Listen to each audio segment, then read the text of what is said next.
दोस्तों मैं शराबी हूँ, मेरा नाम दिलीप है। हाँ दिलीप भाई। हाय हाय। आज भगवान की दिलीप कृपा है, भाई आप लोगों का नमस्कार। साथ है। नमस्कार नमस्कार। आज भगवान की कृपा है, आप लोगों का साथ है और एक का सुंदर मार्गदर्शन है। यही कारण है कि मैं आज शराब नहीं पिया और एक संतुलित जीने का प्रयास कर रहा हूँ। हनुमंत भाई को मैं बहुत ही तहे दिल से अभिनंदन करना चाहूंगा कि 90 दिन की केवल दूरी है उनकी। और जैसे शेयरिंग किया उन्होंने, पर्सनल शेयरिंग, शायद मैंने भी ऐसी शेयरिंग नहीं किया था। बहुत ही हैंड्स ऑफ उसके लिए, उनके लिए। और साथ ही साथ उनके स्पॉन्सर को भी बेस्ट विशेस। उन्होंने बार बार जो स्पॉन्सर का नाम लिया है, उनके स्पॉन्सर को भी हैंड्स ऑफ बेस्ट विशेस करूंगा। क्योंकि मैं जब शुरू में आया था तो सुनता था कि मेरे को 3 साल हो गए, मेरे को ठीक से बोलना नहीं आ रहा, 2 साल हो गए मेरी हिम्मत नहीं हो रही थी, और मुझे 1 साल हो गया तो मैं डर रहा था। लेकिन आज इन्होंने एक सिद्ध कर दिया कि 90 दिन वाला भी आदमी एक इंटरनेशनल लेवल का खिलाड़ी बन सकता है। उसी के साथ साथ अभी जो प्रशांत भाई का इन्होंने, चेयरमैन साहब ने नाम लिया, मैं प्रशांत भाई को भी इन एडवांस बेस्ट विशेष देता हूँ कि ऑनलाइन मीटिंग में 2 साल कंप्लीटेड, कि ऑनलाइन मीटिंग में इन्होंने 2 साल पूरे किए हैं। It's a great journey for walking on the path of sobriety. फिर से मैं पायनियर ग्रुप को धन्यवाद दूंगा, शुक्रगुजारी करूंगा कि मेरे को फिर से आप लोगों ने और एक मुझे अवसर दिया। विशेषता बाबू भाई, विजय भाई, सुधीर जी बैठे हैं यहाँ पे। सुधीर जी ने बड़ा एक कमेंट्स किया था अभी वो हनुमंत भाई के लिए। रियल, उन्होंने एक शब्द डाला था, रियल मिराकल 90 डेज। बिल्कुल, मतलब कितना अलग ही लगता है और कितना साफ सुथरी लैंग्वेज में, सिंपल लैंग्वेज में हनुमंत भाई की मैंने पूरी कहानी सुना। मैं थोड़ा 2 मिनट लेट जुड़ा हूँ, उसका कारण बताऊंगा, ये मेरे सब्जेक्ट से संबंधित है। तो धन्यवाद पायनियर ग्रुप फिर से मेरे तरफ से बहुत बहुत। अ, अभी जैसे इन्होंने अपनी जिंदगी की जर्नी बताया, वैसी मेरी भी जर्नी है और मेरा सब्जेक्ट है कि भौतिकता कैसी मुझे तोड़ती है, या भौतिकता मेरे विकास के लिए कैसे रोड़े बनती है, भौतिकता मेरी आध्यात्मिक प्रगति के लिए कितना बाधक है, कितना ऑब्स्टेकल्स और कितना ग्रीवेंसेस क्रिएट करती है, कितनी कंप्लेंट्स आती है मेरी जिंदगी में, मैं मेरे अनुभव से बताऊंगा। तो इनकी जैसी जर्नी थी अभी हनुमंता भाई की, वैसी मेरी भी जर्नी है। मैं एक अच्छा घर में अच्छा आदमी था मैं। घर के साथ में मैं समाज में भी एक अच्छा आदमी था, और उसी के साथ में मैं हर जगह थोड़ा सा ठीक ठाक था, क्योंकि मैं ऐसे लोगों के साथ में मेरा उठना बैठना था कि मेरे से जो बड़े लोग हैं, बड़े बुजुर्ग हैं, उनके साथ में मेरी बैठक थी, कॉलेज लाइफ में, उसके पहले भी या उसके बाद में भी। तो ये इतनी खतरनाक शराबीपन में मैं जमीन चाटूंगा और मेरी आर्थिक बर्बादी होंगी, फाइनेंशियल क्राइसिस होंगे, भीख मांगूंगा, इसके लिए मैंने शराब नहीं पिया था। मैं बताऊंगा आपको पूरी हिस्ट्री मेरी एक संक्षिप्त में, क्योंकि सब्जेक्ट भी वैसा ही दिया है चेयरमैन साहब ने। बड़ी अच्छी शुरुआत हो गई मेरी, 2003 में शादी हो गई और 2004 में मुझे काम मिला ऑर्डर सेक्टर में। वहां काम से सिलसिले में गया और वहां मेरे हाथ में बियर में पानी डाल के शराब पीना। उसके पहले की जो 2 मिनट 1 मिनट में जर्नी बताऊंगा। मैं 10वीं और 12वीं की एग्जाम में सीधा गुड़गांव में शिविर केंद्र में जाता था। वो एक अच्छा शिविर रहता था वहाँ पे धूपकाले में। 16 साल में था मैं तब, 10वीं में, 12वीं में, 18 साल का। 2-2 महीने का शिविर होने के बाद में नागपुर में आओ। नागपुर में आने के बाद में अपनी पढ़ाई के साथ साथ में फिर और डेली उनका एक क्लास होता था जाई भाई ज्ञानपीठ में, सदर नागपुर में। तो इन लोगों के साथ में मेरी एक जर्नी, ये सुपारी, खर्रा, पान, चाय, दारू, बाकी गुटके उटके, ये सब सारी चीजों से दूर था मैं। मतलब इस टाइप का मेरा एक अस्तित्व, एक अच्छा रचनात्मक मैं जिंदगी बसर कर रहा था। लेकिन 2000, जैसा कि मैंने बोला, 2003 में शादी हो गई और काम के सिलसिले में मुझे डिफेंस भद्रावती में जाना पड़ा। और वहाँ का जो चकाचौंध माहौल, चकाचौंध गेस्ट हाउसेस, चकाचौंध डिपार्टमेंट और चकाचौंध वहाँ के अधिकारी, उनके साथ में बियर के साथ में पानी मिलाकर शुरुआत हो गई। उसका आनंद भी कुछ अलग ही लगने लगा, एक अस्तित्व नया क्रिएट होने लगा। एक अलग ही इंथुजियास्टिक ऐसा उत्साह, ऐसी तरतरी, ऐसा आत्मविश्वास बढ़ने लगा कि यार कुछ अलग ही लाइफ मैंने जिया हो यार 30 साल तक। क्या जिंदगी जिया रहा था साला। बात नहीं करना आ रहा ठीक से, बातचीत नहीं किससे, ये क्या लाइफ थी साली। उसके बाद में जैसा ही पीना चालू हो गया, धीरे धीरे ग्रेजुअली डेवलपमेंट होते गया, ग्रो होते गया शराब में। और फिर 10 साल तक ये जर्नी मेरी चलती रही। और उसके बाद में आखिरी का पड़ाव ऐसा आ गया कि बहुत ही खतरनाक पड़ाव आ गया। फिर एक साइड के 2 साइड, 2 साइड के 4 साइड, 4 साइड के 8-10 साइड, ऐसे डिफेंस, रेलवे, डब्ल्यूसीएल, माइल, हर जगह इधर उधर काम धंधे पूरे बढ़ गए। पैसे पानी की अच्छी आमदनी होने लगी। और बाद में खुन्नस, घमंड, गुस्सा, इसको खत पानी मिलना चालू हो गया। फिर मैं बोलूं सो कायदा वाली बात आ गई वापस, सेल्फ विल रन राइट। धीरे धीरे उल्टी गिनती चालू हो गई। पैसा मेरी औकात से ज्यादा आने लगा। मुझे मालूम था कि आज से 15 साल पहले मुझे 25,000 की जरूरत थी, मैं 2.25 लाख रुपए कमा रहा हूं महीने का। 2.25 लाख रुपए मेरे मेरे औकात से ज्यादा थे। क्यों? कि मैं मेंटेन नहीं कर पाता था। मुझे नहीं मालूम था कि भाई आध्यात्मिकता क्या है। मुझे नहीं मालूम था मटेरियलिज्म क्या चीज होती है।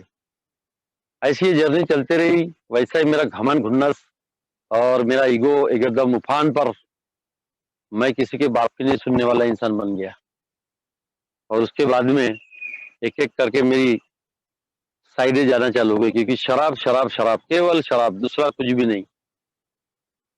केवल और केवल डिपेंडेंस है मेरी शराब पर। फिर वो मामला नहीं रहा शाम का पीने का, नहीं मामला रहा दोपहर का, और नहीं सुबह। सीधा सुबह पैटिया 3 बजे, 2:30 या 3 बजे मुझे रात को उठ के जाना पड़ता था। वहां पे 10 कुत्ते मेरे आंख पे भौंके या मेरे को काटे, उससे मुझे कोई लेना देना नहीं। आखिरी का पड़ाव ऐसा गया कि रात को लॉक की चाबी, गेट की चाबी मिसेज छुपा के रखती थी। उसी रात को औरत के कनपट में सेकता था और चाबी मांगता था। या तो फिर कैसा भी करके खुद के जाना, वहां से 3-4 किलोमीटर पैदल, अपनी भूख, अपनी प्यास बुझाकर ब्लैकआउट स्टेज में फिर से मैं वापस आता था। ये जर्नी ऐसी चलती गई। एक एक करके काम टूटने लगे। दुनिया भर के शोकॉज नोटिस आने लगे। कोई भी शोकॉज नोटिस का कंप्लायंस नहीं, उसका कोई रिप्लाई नहीं, उसका कोई आंसर नहीं। ऐसे चलते कि काम मेरे चलते गए, निकलते गए। और पूरा मेंटली डिसऑर्डर। मैं जा रहा हूँ लेकिन मैं मानने को तैयार नहीं हूं। मेरे घर के लोगों को समझ में आ रहा था कि ये इसके एटीट्यूड में, बिहेवियर में बदलाव आ गया है। मानने को तैयार नहीं मैं। नहीं नहीं, तुम गलत बोल रहे हो मेरे को। मैं सारी चीजें, मैं मेरी गाड़ी बरोबर चला रहा हूँ, मैं कहाँ पागल हूँ।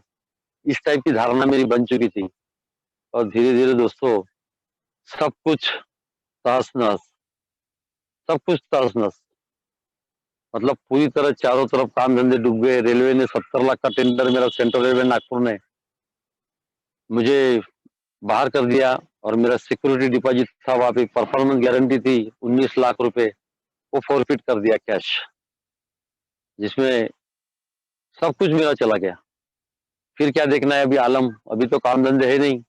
घर में आए दिन झगड़े, औरत को बोल रहा हूँ लाओ तुम अपने ससुराल से, भाई को मंग रहा हूँ, बहन को मंग रहा हूँ। एक लिमिट में उन्होंने भी मदद किया, लेकिन उसके बाद में उन्होंने देखा कि आदमी में कोई इंप्रूवमेंट नहीं दिख रहा है, कोई डेवलपमेंट नहीं दिख रहा है, कोई ग्रो नहीं दिख रहा है, कोई विलिंगनेस नहीं और कोई डिजायर नहीं, कोई एम्बिशंस नहीं। ये आदमी अभी पागल हो चुका है। ऐसे अवस्था में मुझे मेंटल डिसऑर्डर घोषित कर दिया डॉक्टर पवन के पास में, नागपुर के सेक्रेटरी सुमरे रोड पर आस्था हॉस्पिटल में मुझे डाला गया। आस्था हॉस्पिटल में लॉकअप में रहा। मैं लॉकअप में रहने के बाद में भी वो डॉक्टर ने नहीं बताया कि भाई तुम बीमारी में हो। उसने इतना बोला छूटने के दिन, बोले तुम शराब पियोगे तो मर जाओगे, अभी शराब बंद कर दो बोले। मतलब बंद नहीं हो रही है। वहां से निकलने के बाद में फिर शराब आ गई। और उसके बाद में रिहाब सेंटर, आखिरी का पड़ाव, लास्ट। घर के लोगों के पास में पैसे नहीं थे रिहाब सेंटर में डालने के लिए। 3 लोग कलेक्शन करके देते थे, मेरा बड़ा भाई, दूसरा बड़ा भाई और मेरे बहन। मेरे मिसेज के पास में कुछ भी नहीं था, क्योंकि उसके पिताजी भी खतरनाक ड्रिंकर थे। दोनों लड़के, उनके दोनों भाई भी ड्रिंकर थे। पूरा तहस नहस लाइफ। चारों तरफ देखता हूँ तो अंधेरा कोहरा, कोई उम्मीद नहीं, आशा का किरण कहीं पर भी नहीं, कोई हरियाली। ऐसी जिंदगी मैं जी रहा था। रियाब का तैयारी किया। रियाब में मुझे डाला, वहां पे 100 दिन रहा। 100 दिन रहने के बाद में मुझे बताया गया वहाँ पे कि भाई यहाँ से तुम जाओगे तो अल्कोहलिक मेनोनिम्स की मीटिंग है, तुम जिस एरिया में रहते हो वहाँ पे 2-3 ग्रुप है, वहाँ जाओ। 100 दिन के बाद में मैं वहाँ से आया और आने के बाद में मैं पूरी ईमानदारी के साथ मिसेस को लेके जाना चालू कर दिया। ड्रामेबाजी चालू हो गई, नौटंकी चालू हो गई। अभी विजय भाई ने बोला रिगरस ऑनेस्टी, पोटाच्या बिंबीपासून येणारी ईमानदारी वो खत्म हो चुकी थी, आध्यात्मिकता खत्म हो चुकी थी। वो रिगरस ऑनेस्टी नहीं थी, वो केवल ड्रामे वाली ऑनेस्टी थी। औरत क्या है, सर पे हाथ रख रहा हूँ, बच्चे के सर पे हाथ रख रहा हूँ, भगवान के सर पे हाथ रख रहा हूँ। इस ऑनेस्टी ने मुझे तहस-नहस कर दिया। रिगरस ऑनेस्टी खत्म हो चुकी थी मेरी, केवल दिखावापन। उसके बाद में दोस्तों कुछ दिन तक मेरी मिसेस मेरे साथ में आई और मैं मीटिंग करने लगा, लेकिन वो दिखावा था मेरा, ग्रैंडिसिटी थी। 1.5 महीने के अंदर में मुझे लगा कि अभी मुझे कोई ज़रूरी नहीं है, मुझे बीमारी समझ गई है, वो डेली एक ही बात हो रही है यहाँ पे, मद्यपान अपने आप में एक बीमारी है, मद्यपान रोग है, हाउ हाल्ट, ये सारी चीज़ें मतलब मुझे ज़्यादा ज़रूरी नहीं है, अभी मेरी शराब तो बंद हो गई है, अभी मुझे कोई ज़रूरत नहीं ज़्यादा मीटिंग करने की। मुझे ये नहीं मालूम था कि सोब्रिटी क्या होता है। Sobriety is not just about alcohol, ये नहीं मालूम था मुझे। Sobriety is not a health trend, it's life और डेथ, ये नहीं मालूम था मुझे। ज़िंदगी और मौत मेरी डिसाइड करती मेरी मीटिंग, ये मुझे नहीं मालूम था। 1.5 महीने के अंदर में मैं फिर भौतिकता में चला गया। एक काम मिल गया मुझे, दयानंद पार्क के सामने रोड का, एक अच्छा अमाउंट आ गया मेरे पास में और अमाउंट आने के बाद में मीटिंग के साथ में चीटिंग चालू हो गई और एक अच्छा अमाउंट आने के बाद में मुझे लगा कि अभी मुझे मीटिंग की ज़्यादा ज़रूरत नहीं है। वहाँ पे 4 दोस्तों में बैठा और फिर बियर से फिर से शुरुआत हो गई चालू। मीटिंग के बारे में मुझे नहीं ज़्यादा जानकारी, ना मैंने स्पॉन्सर पकड़ा था 1 डेढ़ महीने में, ना ही कोई मेरे खास होल टाइमर के साथ में मेरे कोई संबंध थे, ना कोई बैठक थी। बस जा रहा हूँ मतलब जा रहा हूँ, क्योंकि मैं सब कुछ जानता हूँ। ये मेरी धारणा, ये मेरा ईगो। इसके बाद में बैठा उनके साथ में, बैठने के बाद में इतना वहाँ पे ओवरडोज़ हो गया मुझे कि मेरी जो औकात थी मैं उसी औकात में आ गया। रात के 12 साढ़े 12 बजे घर में आया।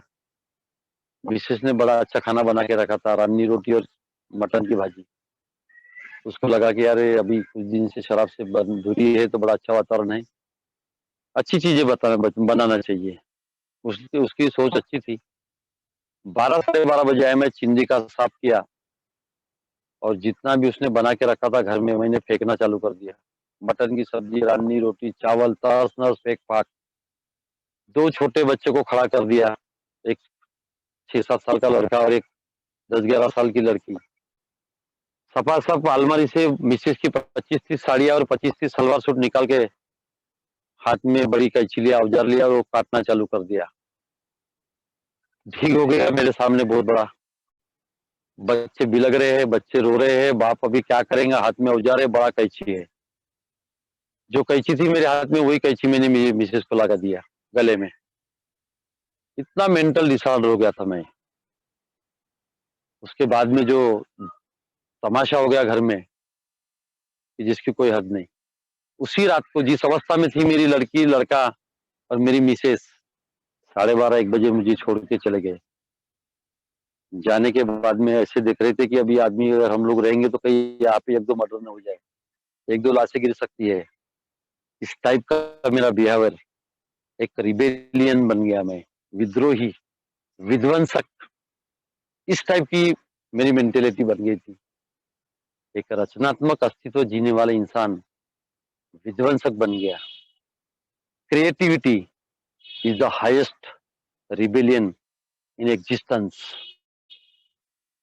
रचनात्मकता अस्तित्व में ये सबसे बड़ा विद्रोह है और ये विध्वंसक है।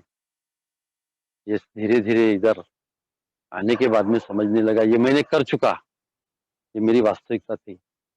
मेरी मिसेस पढ़ी लिखी है, मैं एक पढ़ा लिखा इंसान, कोई काम ही नहीं है हमारी पढ़ाई लिखाई।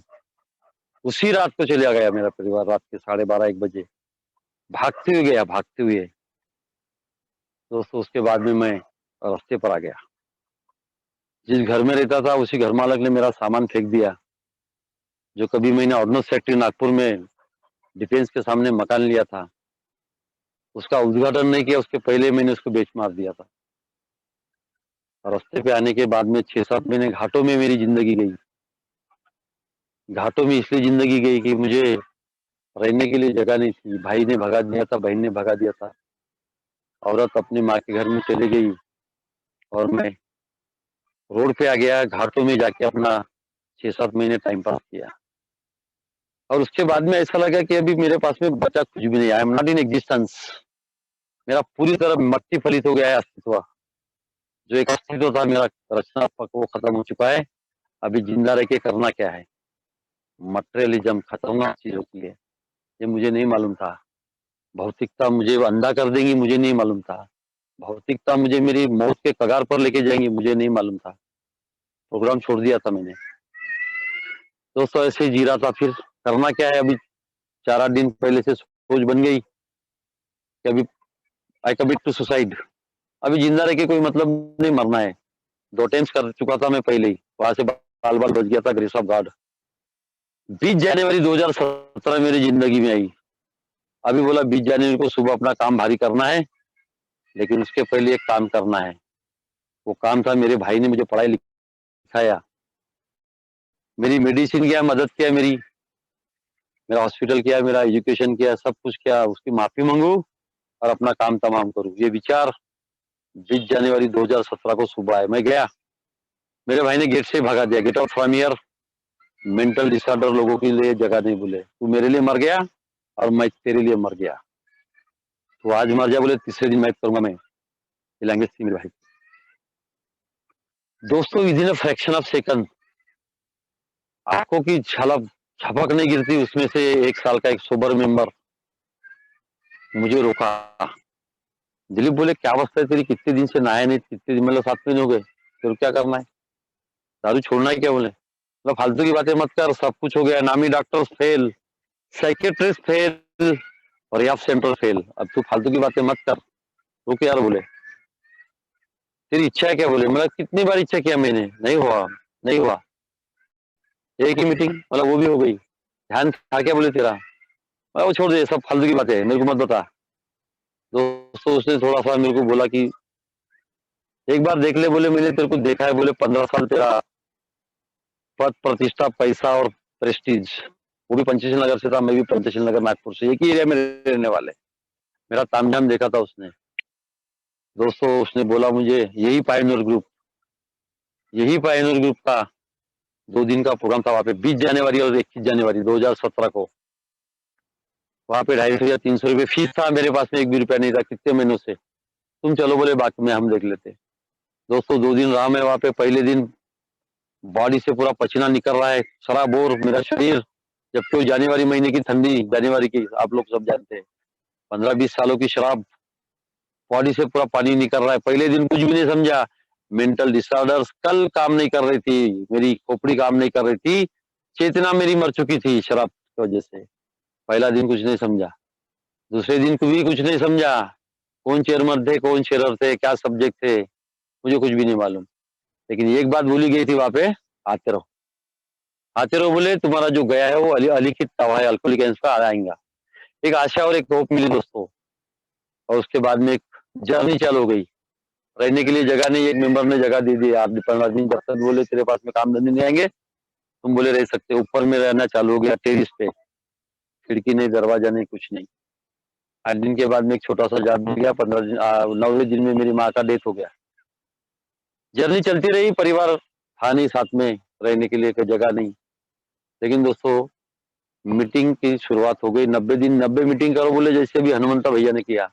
90 दिन में 260 270 के करीब मीटिंगें चली गई। एक झंझावात चालू हो गया था, सुबह दोपहर शाम, फेलोशिप, स्पॉन्सर, ओल्ड टाइमर।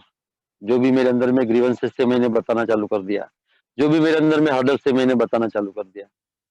पूरा रॉक बॉटम और हिट बॉटम करके जिंदगी की तबाही करके आ गया था मैं। दोस्तों ये सिलसिला चलते रहा और उसके बाद में स्पॉन्सर किया, स्पॉन्सर की मदद लेना चालू किया, ओल्ड टाइमर की मदद लेना चालू कर दिया। और धीरे धीरे कैसा तो भी 1 साल हो गया। परिवार वापस आ गया। लड़की 10वीं में थी, मेरिट आ गई, 12वीं में थी, मेरिट आ गई, लड़का अच्छे मार्शल आर्ट में अवार्ड मिला। ये मेरे लिए एक मिरेकल है, एक अखंड बेवड़ा जो कभी जिंदगी में उठ नहीं सकता। ऐसे इंसान को एक जो नया आयाम, एक नया अस्तित्व, ये जो आध्यात्मिकता है यहाँ पे जो बोला गया है, आध्यात्मिकता, ये जो चीज बोली गई है कि कैसे मुझे मेंटेन करना है, मुझे पैसे की तरफ ज्यादा नहीं देखना है, ये बात अलग है। The money plays very important role in our everyday life. पैसा ये जिंदगी जीने के लिए बहुत इंपॉर्टेंट रोल करता है, महत्वपूर्ण रोल करता है, ये अलग बात है। लेकिन केवल मैं पैसे के पीछे ही पड़ूं, ये गलत बात है। आप लोगों ने मुझे समझाया, आध्यात्मिक रिकवरी के बगैर भौतिक रिकवरी नहीं हो सकती। मेरे दो गुरु थे, एक स्टेफान सर और एक मेरे सर्विस पान सर। ये हमेशा बोलते थे, एक स्टेफान सर ने तो मुझे डेडलाइन दे दिया था, दिलीप बोले 3 साल तक जैसा चल रहा वैसा चल, बोले तो अपने काम धंधे की तरफ मत देख। मतलब मेरे काम धंधे जिस प्रोफेशन में था उसमें थोड़ा सा अलग मामला था। मिल रहा ना, बोले तेरी रोजी रोटी हो रही ना, परिवार चल रहा ना, मतलब 10,000 रुपये मिल रहे साहब, 6,000 रुपये किराए में जा रहे, किराना में जा रहे, 2 बच्चे का एजुकेशन, उसका मेडिकल, ये सारी चीजें। लेकिन उन्होंने डेडलाइन दिया था 3 साल तक, बोले ज्यादा उछलना नहीं, दौड़ना नहीं, भागना नहीं। लेकिन मैं 6-8 महीने में उछलना मेरा चालू हो गया था। उसने देख लिया, बोले आजकल बहुत लोगों से मिलना जुलना चालू हो गया। स्पॉन्सर को आगे रहती है 4, ये मैंने सुना, आगे 2 और पीछे 2। वो स्पॉन्सर को बरोबर पता लगता है कि मैं कितना कैसा चल रहा हूँ, मैं कितनी होशियारी कर रहा हूँ। उसने बोला, मुझे डेडलाइन दे दिया 3 साल तक, बोले रोजी रोटी चल रही तेरी वाली, कोई प्रॉब्लम नहीं, बोले कीप इट सिंपल, धीरे चलो। दोस्तों ये चीजें मैं करने लगा, भौतिकता ने मुझे पहले ही जमीन चढ़ा दिया था, क्योंकि मेरा सब कुछ जल गया था, सब कुछ भस्मसात हो गया था। और मैं कोई उम्मीद भी नहीं कर सकता था कि मैं यार फिर से मेरी शराब की दूरी मिलेंगी, या मैं कोई सोबर हो सकता हूँ। ये कोसों दूर तक, मतलब कितने तो भी किलोमीटर तक इसके बारे में नहीं सोच सकता था मैं, क्योंकि मेरी हालात, मेरी परिस्थिति, मेरी सिचुएशन, मेरी सर्कमस्टेंसेस इतने खतरनाक थे, इतने टिपिकल थे कि it is just impossible for me. But Alcoholics Anonymous का प्रोग्राम, एक मुर्दे में जान फूकने का मादा, इस अल्कोहलिक एनर्स के 12 कदम में, और ये 12 कदम में मुझे आध्यात्मिकता के तरफ में लेके जाते हैं। मुझे ग्रो करना पड़ेगा इस प्रोग्राम के प्रति। अल्कोहलिक एनर्स का प्रोग्राम केवल दारू से दूरी का नहीं है। बिल साहब बोलते हैं कि the alcoholic anonymous program is not a get to sober. दारू छोड़ने का केवल अल्कोहलिक एनर्स का प्रोग्राम नहीं है। Sobriety is not just about alcohol. केवल दारू से दूरी आ गई और सात्विकता को मैंने प्राप्त कर दिया, ये नहीं हो सकता। मुझे मेरे डिफेक्ट ऑफ कैरेक्टर के ऊपर में काम करना पड़ेगा। मुझे 12 कदम का सजेस्टिव प्रोग्राम दिया है, बल्कि मैं इसको मैंडेटरी करूं, कोई प्रॉब्लम नहीं है। मेरी जिंदगी जाएंगी मैंडेटरी करने में, नो प्रॉब्लम। लेकिन वो जो अभिप्रेत करती है अल्कोहलिक एनोनिमस कि मुझे क्या चाहिए, happy, JAYS, freelance and fearless, ये जिंदगी की अपेक्षा करता है अल्कोहलिक एनोनिमस। इसलिए बोला गया है कि शराब छोड़ने का अल्कोहलिक एनोनिमस का प्रोग्राम नहीं है। The alcoholic anonymous program is not a get to sober. The alcoholic anonymous program is success, happy, joyous, fearless to get the sober. ये बातें समझ में नहीं आ रही थी शुरू में, आज भी नहीं समझ में आती। सुधीर भाई जुड़े यहाँ पे, बड़ा इंप्रेस था मैं इनके अनुभव कथन करते थे। या मैं यहाँ पे विजय भाई है, मैं इनसे बड़ा इम्प्रेस था। बाबू भाई है यहाँ पे, बहुत सारे ओल्ड टाइमर है। जैसे ये ग्रुप चालू हो गया, मैं शुरू से ही चालू हो गई थी मेरी जर्नी। मैं जस्ट लॉकडाउन से प्लस लॉकडाउन में मैं बीमार हो गया था, उस पर मैं बाहर आया, तब मैं बोला अच्छा है मेरे को प्लेटफॉर्म मिल गया, क्योंकि डॉक्टर ने बोला था कहीं जाना नहीं, मेरे सब गार्ड। ये लॉकडाउन में बड़ा प्रोग्राम चलते रहा। आध्यात्मिकता, ये जो चीज मेरे सामने अल्कोहलिक एनोनिमस ने आपके माध्यम से रखा, ये मेरे लिए बड़ा खतरनाक मामला था। शब्द इतना कठिन है कि जिसकी हद नहीं। स्पिरिचुअलिटी कैसा पॉसिबल है? अगर ये आज मैं बोल सकता हूँ एक शब्द में, मैं किसी को दुख ना पहुंचाऊं, मेरे वजह से किसी को हानि ना हो, ऐसा लगता है कि ये एक आध्यात्मिकता के कुछ अंश तक मैं पहुंच रहा हूं। मेरे वजह से किसी को हर्ट ना हो, मेरे वजह से किसको हानि ना हो, मेरे वजह से कोई दुखी ना हो, दैट इज द स्पिरिचुअलिटी। सद सद विवेक बुद्धि शराब के वजह से पूरी तरह टूट गई थी मेरी, फूट गई थी मेरी, गलत एब आ गए थे मेरे अंदर में। आज एक पॉजिटिविटी की तरफ में अपना प्रोग्राम लेके जा रहा है। 12 कदम मेरे को आध्यात्मिकता की तरफ में लेके जाते हैं। आध्यात्मिकता ये गिनने वाली बात नहीं है, 50 किलो, 100 किलो, 10 किलोमीटर, 5 किलोमीटर, ये मामला ही नहीं है। आध्यात्मिकता ये जीने का मामला है। बिल साहब ने लिखा है लिटरेचर में, the spiritual life is not a theory, we have to live it. आध्यात्मिकता ये सिद्धांत, कल्पना, परिकल्पना या थ्योरी नहीं हो सकती है। ये जीवन जीने का मार्ग है। ये अस्तित्व को मंजूर है, ये निसर्ग को मंजूर है। एनालिसिस करने का मामला है, ऑब्जर्वेशन करने का मामला है। मैं तो शराब छोड़ने के लिए आया था सर। मुझे थोड़ी मालूम था कि आप जो बता रहे हैं मुझे 12 कदम, 12 ट्रेडिशन, 12 कंसेप्ट, 12 प्रॉमिसेस, ये सब उससे क्या लेना देना था मेरा।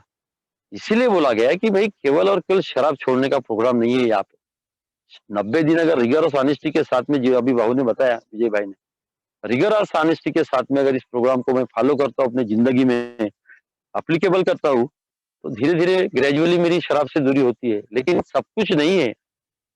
सोब्राइटी is not just about alcohol बोला गया। We have to detox. मुझे डिटॉक्स करना पड़ेगा। मेरे अंदर में एब है, मेरे अंदर में स्वाभाविक दोष है, उसको डिटॉक्स करना पड़ेगा। मटेरियलिज्म ये मेरा ऑफेंडर एक प्रकार का, जैसे यहाँ बोला गया है, रिसेंटमेंट ये मेरा ऑफेंडर है, और बाईबाजी ये मेरा ऑफेंडर है। एनिमीज है ये मेरे लिए। मेरी खुन्नस, मेरा घमंड, मेरा ग्रेडी डिजायर, मेरी लालच, मेरा ईगो, ये बड़ी खतरनाक चीज है मेरे अंदर। क्योंकि मैं आज देखता हूँ दारू पीने के कारण कौन से थे मेरे, यही कारण थे 4-5, बाकी कोई खास तो कारण नहीं है। मेरा चिड़चिड़ापन, मेरा गुस्सा, मैं गुस्साएगा तो मैं सही में कहा किधर जाऊंगा, ये तो सबको पता है। मैं पूरी तरह टूटा फूटा आया था, मेरे पास में कुछ भी नहीं था। मैंने पहले बताया कि मैं कितना कमाता था, आखिरी का पड़ाव ऐसा गया था, मैं भीख मांग रहा था। भट्टियों के सामने, वाइन शॉप के सामने, बार के सामने मैं जिनको पिलाता था, उनके सामने गिड़गिड़ाता था मैं। ये मेरी औकात थी आज से 4.5 साल पहले। पूरी तरह टूटा फूटा। लेकिन बाद में जैसे साल, 1.5 साल हो गया था मुझे, मैं भी भागने लगा। नहीं बाबा, अभी मेरे को रिकवरी चाहिए फाइनेंशियल, क्योंकि मैं फाइनेंशियल क्राइसिस में आ चुका था। लेकिन दोस्तों, सेकंड टाइम में जब मैं फिर से मेरी इनिंग हो गई इधर में, पहली दफा मैंने जमीन चाट लिया था फाइनेंशियल मामले में। फिर आप लोगों ने समझाया मुझे, ओल्ड टाइमर ने समझाया, स्पॉन्सर ने समझाया। बेटा बोले फाइनेंशियल रिकवरी पक्की में होंगी, बशर्ते मुझे आध्यात्मिक रिकवरी पहली करना पड़ेगा। ये नहीं समझ में आ रहा था, ये क्या है आध्यात्मिक रिकवरी। मेरे अंदर में जो एब है, ये मेरे को दुर्गुण जो मेरे अंदर में भरे है, वो मुझे गलत लाइन में लेके जाते हैं। अतिरिक्त पैसा आ गया तो मैं कहाँ जाऊंगा, अय्याशी करूंगा मैं। ये मैंने किया हूँ, बड़े बड़े होटल में जाके बैठना, गजल सुनना, वहां पे पैसे फेंकना, गड्ढे फेंकना, ये सब मैंने किया, ये मेरा अनुभव है। मुझे मेरी इन्वेंटरी लेना पड़ेगा। इसलिए बोला गया है कि willingness to grow is the essence of all spiritual development. Alcoholic anonymous के प्रोग्राम में बढ़ने की अगर इच्छा है, तो ये सभी आध्यात्मिक विकास का सार है। पूरा प्रोग्राम है। आप लोगों ने मुझे समझा दिया कि भाई ये आध्यात्मिक प्रोग्राम है, अल्कोहलिक एनोनिमस प्रोग्राम ये स्पिरिचुअल है, ये आध्यात्मिक प्रोग्राम है। और आध्यात्मिक का बेस जो आप लोगों ने समझाया, वो अस्तित्व, परमात्मा, ईश्वर, निसर्ग, भगवान, ये चीजें जब दोस्तों मैं आज देखता हूं, मैं ये 4.5 साल के अंदर में, जिंदगी में पैसा ही सब कुछ नहीं है। लेकिन मुझे लगता था कि साला मैं अभी 1 सवा महीना हो गया, अभी मुझे दौड़ना पड़ेगा, भागना पड़ेगा।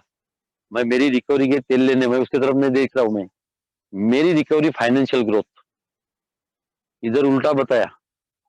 Willingness to grow is the essence of all spiritual development, उल्टा ही कर दिया मेरे को ये ने। प्रोग्राम के प्रति मेरी बढ़ने की अगर इच्छा है, तो ये सभी आध्यात्मिक विकास का सार है। फिर आध्यात्मिक विकास कैसा होगा, मुझे भौतिकता की तरफ में जाना है, लेकिन कब जाना है ये आपने मुझे बाइफरकेट कर दिया। बेटा पहले तू आध्यात्मिक रिकवरी की तरफ ध्यान देगा तो ही तेरी भौतिक रिकवरी हो सकती है, नहीं तो पहले अगर तू भौतिकता के भाग गया, भौतिकता के तरफ में भाग गया, तो तू एक अच्छी जिंदगी जीने से चूक जाएगा। ये आप लोगों ने समझाया मुझे। दोस्तों, 3 साल तक कंट्रोल के चावल और कंट्रोल के गेहूं, मुझे भी लगता था कि यार मुझे, मेरे पीछे यार अभी 1 साल नहीं हो गया, 2 साल नहीं हो गया, इनके पास में नई गाड़ी आ गई, साला मैं वो खटारा गाड़ी चला रहा हूँ, बच्चे के पास में स्कूल में जाने के लिए साइकिल नहीं। मुझे भी लगता था कि नहीं यार, उनको मैंने टू व्हीलर लेके जाना चाहिए, ये अंदर से लगता था। लेकिन आप लोग मुझे टाइम टू टाइम ब्रेक मारते थे, दिलीप धीरे चलो, क्योंकि मैं पहले ही जमीन चाट लिया था फाइनेंशियल ग्रोथ करने के चक्कर में, और फिर बाद में फाइनेंशियल क्राइसिस में चला गया मैं। फिर धीरे धीरे वो सारी चीजें आप लोगों की मैंने मेरी जिंदगी में एप्लीकेबल किया। 3 साल तक मैंने कॉन्ट्रैक्ट नहीं डाला, मैं गवर्नमेंट कॉन्ट्रैक्टर था, आज भी हूँ।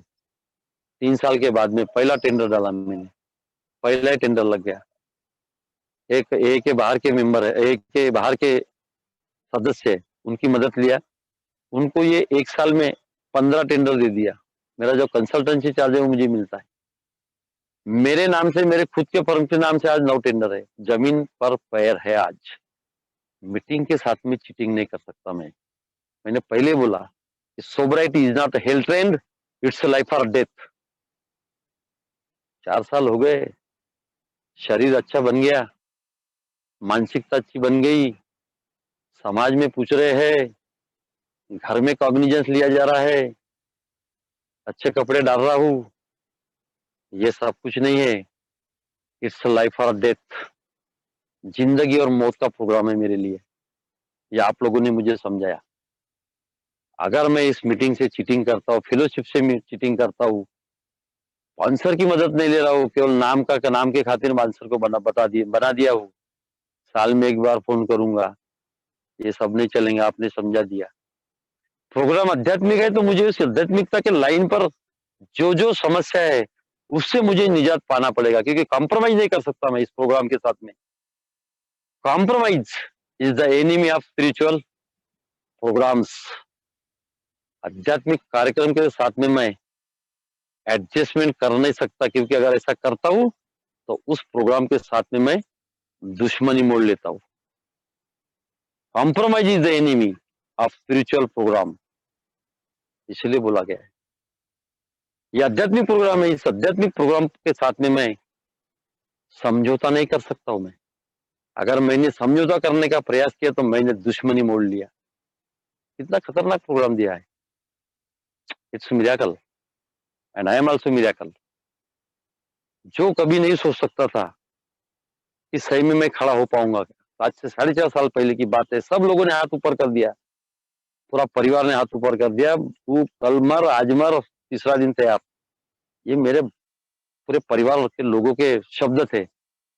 और आज मैं सोचता हूँ कि साला ऐसा क्या ए में था, ऐसे किया जिंदगी को पलटने दे दिया, ऐसा क्या था कि एक अस्तित्व, पैसा सब कुछ नहीं है, आज पैसा बहुत कुछ नहीं है, नहीं है पैसा कुछ, लेकिन वो जो सुकून दिन का और रात की चैन और दिन नींद है, वो कहाँ से आया।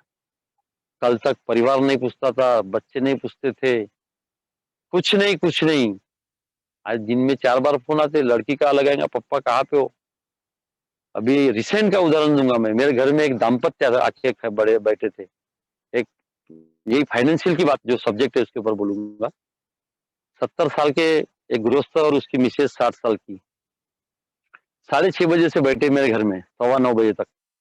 मैं मीटिंग से आया, मेरी मिसेज बोली ये मेरी फ्रेंड है बोले, और ये इनके सास और ससुर जी है। उनका लड़का खतरनाक अल्कोहलिज्म में है, उसको 3 महीने का फॉलोअप दिया था मैंने, और बोला काम धंधे की तरफ में मत देख। मैं बोला मेरे जमीन चाट लिया था, मैंने मेरा उदाहरण दिया था। उसने, वो लेक्चरर है उसकी मिसेज, मैंने मेरी मिसेज को बोला हमारा काम कोई लेडीज को या कोई फैमिली को काउंसिलिंग का नहीं है। मेरे स्पॉन्सर ने बताया, बोला मेरे को तुम ए में गए हो, तुम एलेना हो, तुम उनको समझाओ। नहीं बोले हमने अभी 2.5 घंटे से बैठे हैं, बोले 6:30 बजे से लेकर तो 9:15 बजे तक, ज्यादा है।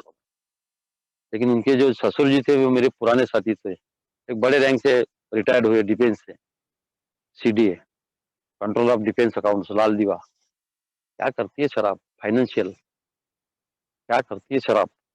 अकेला लड़का, मैं मेरे घर में मेरा 2.5 घंटे से वेट कर रहे हैं, मैं बगैर मीटिंग जा ही नहीं सकता था। ये आपाधापी जिंदगी की कैलामिटीज मैंने मेरी किया था। मैं बस वो साहब को मैंने मेरी आपाधापी बता दिया कि मेरे लिए पैसा कितना खतरनाक साबित हो गया। और आज बोला तुम्हारे घर में किराया आ रहा है, तुम्हारा लड़का कहीं पर भी टूटा नहीं है, फूटा नहीं है। ये मेरे साथ में हुआ बोला। आज बोला तुम उसके खर्चे पानी बंद करना है तो बंद कर सकते हो, तभी वो मीटिंग में आएगा। आज तुम्हारे घर में अवाढव्य पैसे कैसा होगा, वो पॉसिबल ही नहीं। ये सारी चीजें मेरे साथ में भी बोला। ये मेरी मिसेज को पूछो आज, ये बैठी है, बोला 11 महीने मेरे साथ में नहीं थी। उसने बोला ये आदमी बहुत घमंडी था और पैसे के पीछे बहुत भागता था, और जब पैसे ने उसको तोड़ दिया तो ये बोले सीधा आ गया। बोले मेरी मिसेस ने बताया, उसने एलिनान की मीटिंग किया है, इसलिए वो एलिनान के समझा रही थी और मैं उनके सासरे के साथ में बात कर रहा था। मतलब पैसा ऐसी चीज है, मुझे गलत रास्ते पर लेके जा सकती है। जब तक मेरी कैपेसिटी नहीं, मेरे अंदर में एफिशिएंसी नहीं है, मैं उसको संभाल नहीं पाता।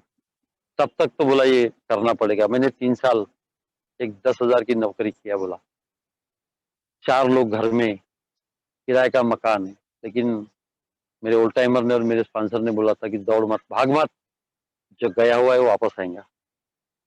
धीरे धीरे दोस्तों इसके ऊपर में मैंने पूरा खूंगाट बांधा कि अभी मुझे दौड़ना नहीं है। जो परिस्थिति है, जो सर्कमस्टेंसेस है, जो सिचुएशन है, मुझे मानने, कंट्रोल के चावल खाओ, कोई प्रॉब्लम नहीं। मिसेस को बोला, बच्ची को बोला। मुझे मालूम, मेरे मिसेस को मालूम था कि आदमी क्या कर सकता है, लेकिन उसने चीप पटाख नहीं किया। बोले जैसा तुम्हारा स्पॉन्सर बोल रहा है वैसा चलो, हमको कोई मलाल नहीं। हमको इस बात का सुकून है कि तुम जिंदा बच गए हो, और आज ये में तुम किसी के काम में आ रहे हो, नहीं आ रहे हो, ऊपर वाले को मालूम। खतरनाक जर्नी जिंदगी की, लेकिन दोस्तों ऐसे भगवान ने, ऐसे अस्तित्व ने, ऐसे निसर्ग ने, ऐसे ईश्वर ने एकदम मस्त, जैसे कपास में अलग से लेके एक जगह रख लग दिया। ये कहाँ से मिला? आप लोगों को सुना, बल्कि आप लोगों की हर बात को माना, एप्लीकेबल किया। होली कैनस का प्रोग्राम भाषण देने का नहीं है, आपसे सुना हो मैंने। ये डायस भाषण देने का नहीं है। मेरी आप बीती, मेरा अतीत मुझे सामने रखना पड़ेगा। ये मेरे अनुभव से अगर कोई आज जो नया बंदा है वो रुक सकता है, तो ये मेरा काम है सर्विस में आने का। आज वही कर रहा हूँ, दूसरा कुछ नहीं कर रहा हूँ मैं। काम की कमी नहीं है, काम में स्टॉप कर दिया मैंने। ये भी लेवल आ गई आज। आज जिसको मैंने काम दिया उसने बोला दिलीप भाई काम हो गया, अभी प्लीज आप मत लो। ये लेवल आ गई 1 साल के अंदर में। मेरी जितनी औकात है, मैंने भी अपने काम बंद कर दिया, क्योंकि मैंने हाल्ट में सुना कि फॉर टायर्ड, फिर उधर ही जाऊंगा। इसलिए आज पैसे के पीछे नहीं भागता हूँ। लेकिन ये बात अलग है, मैंने पहले बोला शुरू में कि the money plays very important role in our everyday life. पैसा हा दैनंदिन जीवनामध्ये सगळ्यात महत्वाची भूमिका करते, एग्री. लेकिन पैसा ये सब कुछ नहीं है. पैसा ये सब कुछ नहीं है. अगर अतिरिक्त पैसा आता है मेरे पास में, तो दुनिया भर के येड़े चाटे मेरे चालू हो जाते हैं. गलत दिशा में बहने लगता हूँ. मैं बया हूँ, मैं स्वयं बहा हूँ. किसी और का उदाहरण नहीं दूंगा, मैं खुद की यूनिट ले रहा हूँ. मैं बह चुका था पूरी तरह तस नस पैसे की वजह से. लेकिन दोस्तों आज आपके सामने आपने जो प्रोग्राम दिया हमें जो सुना मैंने आपसे कि बगैर आध्यात्मिक प्रगति के बगैर भौतिक प्रगति पॉसिबल नहीं है. ये मेरा खुद का अनुभव इस 4.5 साल के अंदर में. आज दौड़ भाग करने की जरूरत नहीं. मैंने मेरा फुल स्टॉप लगा दिया. मुझे मालूम है मेरी औकात कितनी है. मैंने फुल स्टॉप लगा दिया. मुझे आगे नहीं अभी चलना है. अतिरिक्त पैसे के पीछे नहीं भागना है. लिमिटेशन, एक डेडलाइन मैंने डाल दिया हूँ.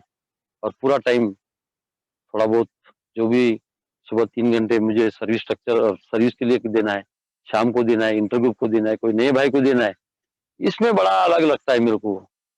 इसलिए मैं बार बार बोल रहा हूँ कि पैसा ही जिंदगी में सब कुछ नहीं. आप लोगों ने भी तबियत से कमाया, आपने भी देखा, लेकिन मैंने तो जमीन चाट लिया था, जमीन चाट लिया था.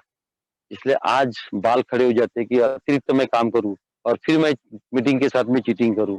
क्योंकि उसके बाद में अगर ऐसा होता है मेरे साथ में, दुनिया भर के लफड़े, डर रहेगा तो साला कर्जे होंगे, तो ये होगा तो वो होगा, तो फिर और दारू के तरफ ही जाऊंगा मैं. दारू की तरफ ही जा. अभी अगर मैंने अतिरिक्त काम ले लिया, अगर वो मेरे से उठाना नहीं हो रहा, तो लोगों के कर्जे लूंगा मैं. लोगों के कर्जे लूंगा तो डर पैदा होगा मेरे अंदर में. और डर पैदा होने के बाद में मीटिंग से रेगुलरिटी मेरी बंद हो जाएंगी, स्पॉन्सर की मदद लेना बंद कर दूंगा और फिर मैं फिर धीरे धीरे बाहर चला जाऊंगा, जैसे कि मैंने पहले आपको बताया।